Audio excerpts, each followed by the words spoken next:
नमस्कार, आप सभी का बहुत बहुत स्वागत है हमारे चैनल दिव्य बिहार में। मैं हूं सोम सिंह और आप देख रहे हैं दिव्य बिहार। जैसा कि आप जानते हैं, पंचायती चुनाव को लेकर हर तरफ हर एक कैंडिडेट अपने अपने क्षेत्र में अपना एक अहम भूमिका निभा रहे हैं। अपनी एक छवि के तहत लोगों की सेवा करने के लिए चुनाव में आए हुए हैं और बहुत सारी त्रुटियों को दूर करने के लिए। बिना किसी देरी के इस इंटरव्यू को शुरू करते हैं। बहुत बहुत स्वागत है आपका हमारे चैनल में प्रवीण जी। एक बार जो है कि संक्षेप में अपना संपूर्ण परिचय जो है कि जनता जनार्दन दीजिए। मेरा नाम प्रवीण कुमार है। मैं पटना विश्वविद्यालय से पढ़ा लिखा हूँ और क्षेत्र के विकास की तरफ मैं अपने चौमुखी विकास को बढ़ाने के लिए इस क्षेत्र के विकास को और कितना भली भांति आगे चल सके इसके लिए मैं प्रयासरत हूँ और क्षेत्र के विकास के लिए मैं जनता की सेवा के लिए हमेशा तत्पर रहता हूँ। जैसा आपने बताया, आप पटना यूनिवर्सिटी से स्टडी किए हुए जी हैं। जी। सेवा भाव के लिए आपने राजनीति ही क्यों चुना है? क्योंकि बहुत सारे क्षेत्रों से आप सेवा कर सकते हैं जन का, अपने क्षेत्र के लोगों का, तो ये माध्यम आपके ख्याल में कैसे आया?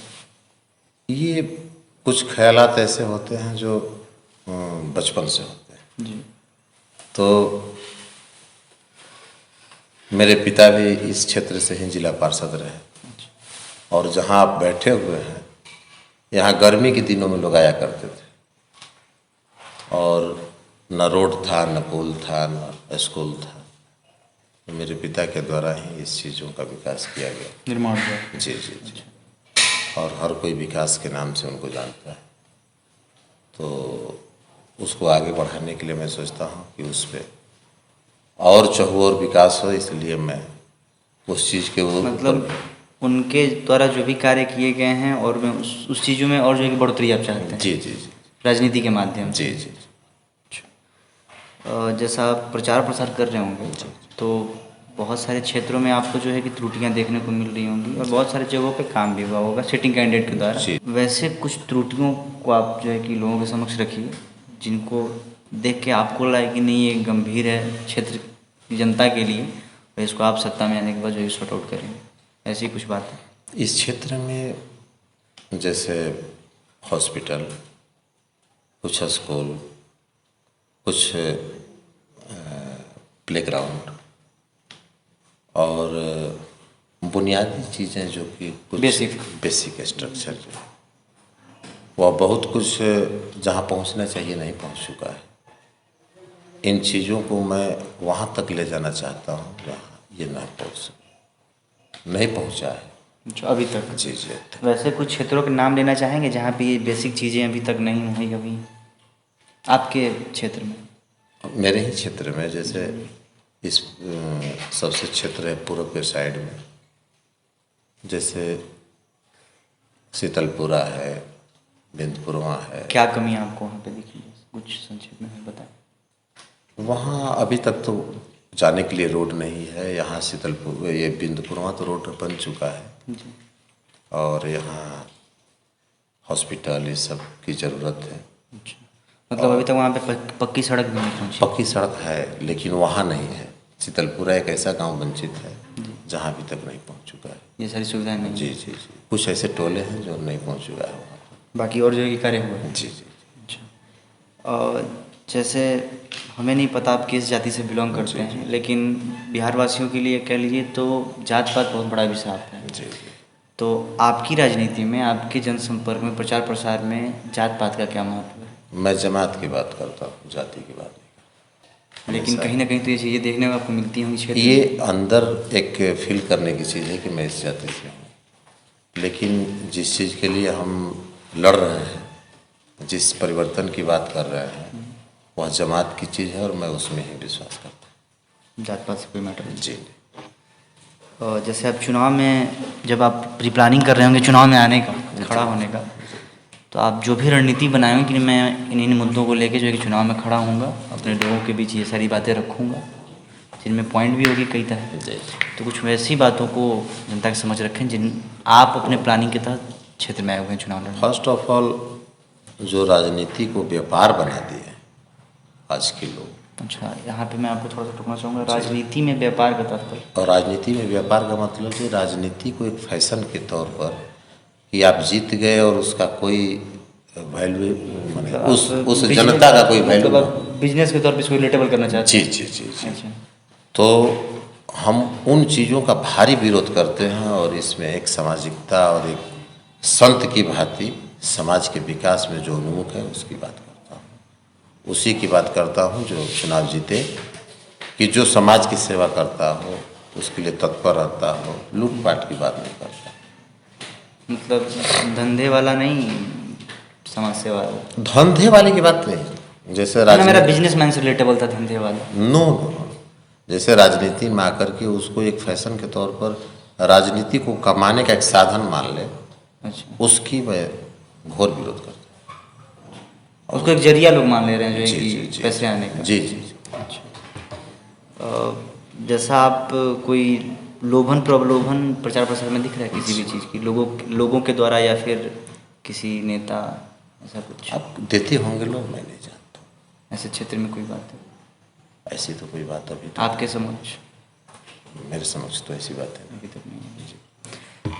जैसा अभी तक जो भी आपके क्षेत्र के लोगों ने और आप लोगों ने ही जो भी अभी सिटिंग कैंडिडेट हैं उनको आप ही लोगों ने सीट पे लाया, ऐसी कुछ खास बात अपने बारे में बताइए जनता को, जो कि जाहिर सी बात है इन लोगों ने उनको चुना, जी अब आप खड़ा हुए हैं उनके विकास के लिए, उनकी मदद करने के लिए, जी। तो वो सिटिंग कैंडिडेट को छोड़ के आपको क्यों वोट करे, ताकि आप उनके लिए उनके क्षेत्र में मददगार साबित हो। 2006 से 10 तक, 6 से 11 तक मेरे पिताजी जिला पार्षद रहे इस क्षेत्र के।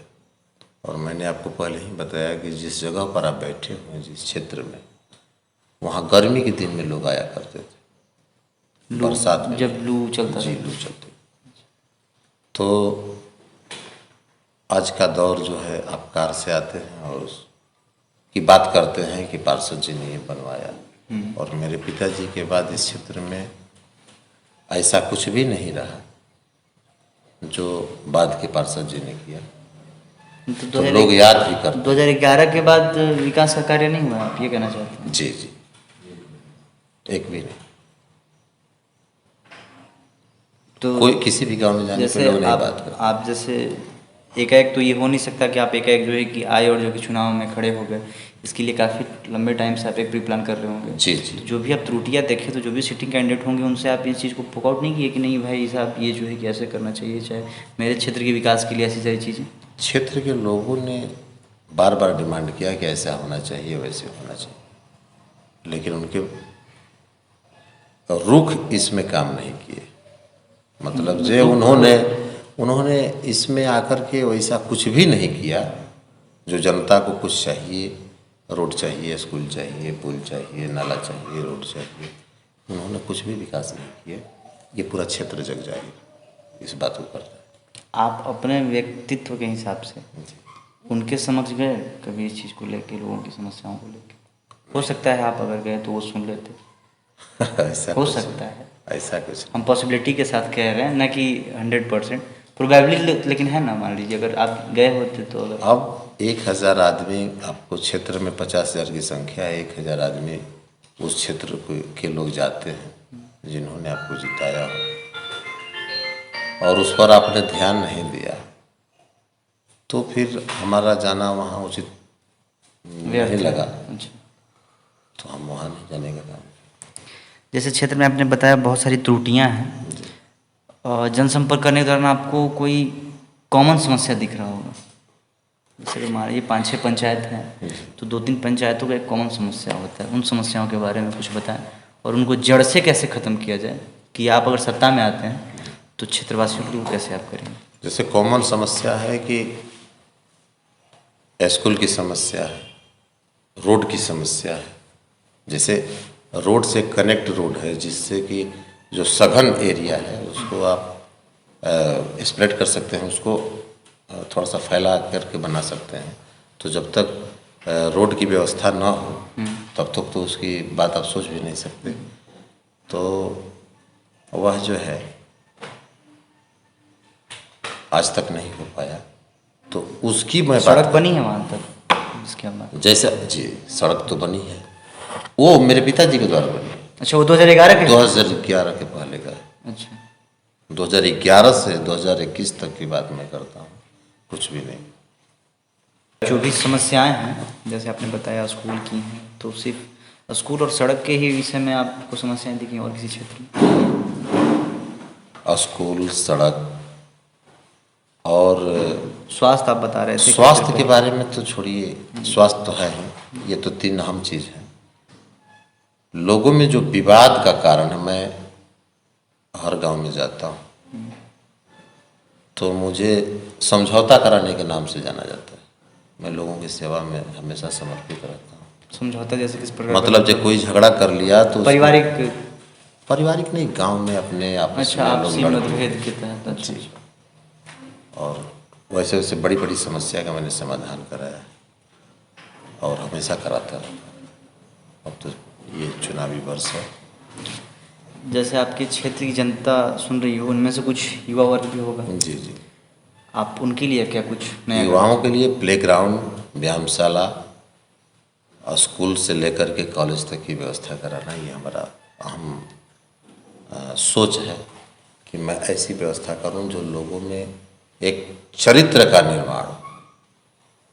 जैसे लोगों का चरित्र गिर रहा है शराब के प्रति।